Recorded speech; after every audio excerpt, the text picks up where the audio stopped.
Santo Vincentius memberikan warisan kata-kata mutiara yang indah.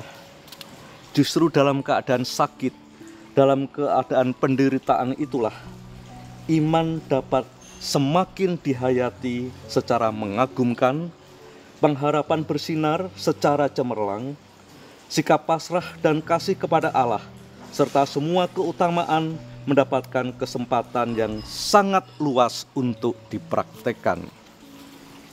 Para saudara-saudari yang terkasih, dimanapun Anda berada, jangan lupa tetap sehat dan terus-menerus bersuka cita karena Tuhan begitu baik kepada kita. Para saudara-saudari yang terkasih, hari ini kita merenungkan Injil Markus bab 7 ayat 31 sampai dengan 37. Kita diundang untuk terus-menerus menyadari sejak awal penciptaan Tuhan menghendaki semuanya ini baik adanya. Apapun yang tergelar di sekitar kita, tujuannya hanya satu, demi untuk kebaikan kita semua. Dan kita tahu, dalam proses penciptaan menurut kitab suci, Tuhan menghendaki segalanya baik. Dan ketika Tuhan menciptakan kita manusia, bahkan Tuhan menegaskan kita diciptakan amat baik adanya. Para saudara-saudari yang terkasih, mari kita lihat apa yang tergelar di sekitar kita. Alam semesta yang begitu indah, keteraturan kesemestaan yang membuat kita bisa menikmati tinggal di bumi ini begitu nyaman dan tenang. Semuanya ini merupakan anugerah dan kasih karunia Tuhan. Sampai pada titik tertentu di dalam sejarah penciptaan, kesetiaan Tuhan untuk menciptakan segala sesuatu baik adanya, kita langgar dengan ketidaksetiaan kita, sehingga keteraturan dunia ini justru menjadi tidak teratur ketika kita tidak taat kepada apa yang dikehendaki oleh Tuhan di dalam hidup kita. Kejatuhan kita terhadap dosa mengakibatkan hubungan kita yang harmonis, yang mesra dengan Sang Pencipta, hubungan kita yang harmonis dan mesra terhadap alam semesta ini kemudian menjadi terpatahkan. Dosa menghancur leburkan relasi kita dengan Tuhan, relasi kita dengan alam semesta, dan yang terutama juga relasi kita dengan sesama kita. Hari ini kita diajak untuk merenungkan kembali kebaikan Tuhan itu. Kedosaan kita, ketidaktaatan kita tidak menghalang-halangi Tuhan untuk setia akan janjinya kepada kita atas kehendaknya supaya segala sesuatu ini baik adanya.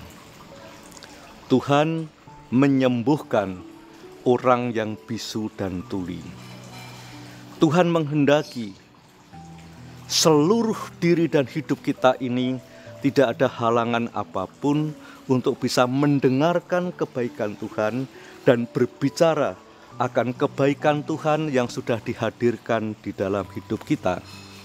Saudara-saudari, kita mungkin mengalami kesulitan untuk bisa melihat kebaikan Tuhan di dalam hidup kita sehari-hari. Pandemi COVID masih kita rasakan. Satu persatu orang-orang terdekat kita meninggalkan kita akibat pandemi ini. Penderitaan begitu mencekam atas segala wabah dan bencana yang terjadi di sekitar kita. Kita bisa bertanya, di mana kebaikan Tuhan?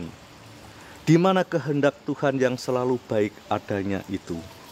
Dalam masa pandemi ini, masa-masa yang tidak mudah sekarang ini, kita diuji bagaimana kepasrahan kita kepada Tuhan. Kita diajak untuk mencari di mana kebaikan Tuhan di dalam hidup kita. Kita bisa temukan kalau kita belajar dari Santo Vincentius, justru di dalam diri orang yang menderita, di dalam diri orang yang sedang kesepian, di dalam diri orang yang sedang menghadapi wabah dan segala penderitaan itu, di sanalah wajah Tuhan berada.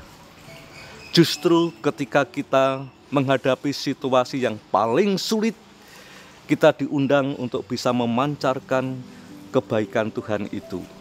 Lewat kehadiran kita, lewat kepedulian kita, lewat harapan-harapan yang kita berikan, dan dari sanalah Tuhan menghendaki segala baik adanya untuk kita semuanya, dan kita bisa ikut ambil bagian di dalam kebaikan Tuhan itu, lewat kehadiran kita, lewat persembahan hidup kita, juga yang lebih utama adalah lewat ketajaman kita untuk bisa melihat wajah Tuhan di dalam diri orang-orang yang ada di sekitar kita, terutama orang-orang yang sedang menghadapi musibah, bencana, dan kehilangan pengharapan. Terus bersyukur, Tuhan memberkati kita semua.